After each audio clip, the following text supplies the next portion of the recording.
Mga kababayan, kapapasok lang po ng balita. May kakaibang paru-paro ang natagpuan dito sa Barangay Loyola Heights, Quezon City. Ito mga kasangga, kung makikita nyo, parang plastic lang po siya. Akin pong nakikita at natatanaw dito sa gilid ng Swiss Bank. Nakadikit siya, akala ko plastic, yung pala totoong paru-paro, may buhay mga kasangga. Ito mga kasangga, tinan nyo na pinadikit ko sa aking daliri.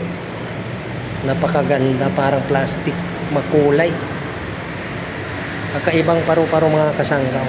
Parang buntis siya kasangga, mga kasangga, parang buntis. O laki ng tiyan. Ngayon wala naman akong karanasan dyan upang alagaan siya. Wala akong alam kung paano alagaan ng isang paru-paro, kaya ang ginawa ko, nilagay ko lang siya sa isang halaman para doon siya didikit. Tingnan niyo mga kasanggaw, napakaganda, napakakulay. Hindi siya makalipad dahil mabigat na siro yung kanyang tiyan. Dito ko na lang siya idinikit mga kasanggaw. Ayan, sa halaman. Hindi siya na makakalipad dahil nabibigatan siya sa kanyang tiyan. Napakaganda mga kasangga. Akala mo plastic lang. No? Ang ganda pa ng korte.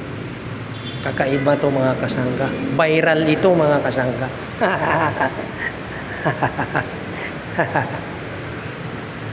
Sikat tayo dito mga kasangga. Joke lang po.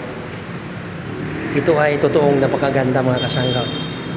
Kahit sa ang anggulo nyo titingnan, talagang maganda. Maganda siya. Ang kulay. Hindi masyadong kalakihan. Di rin masyadong mahaba yung kanyang pakpak. Tamang-tama lang, kurting-kurti.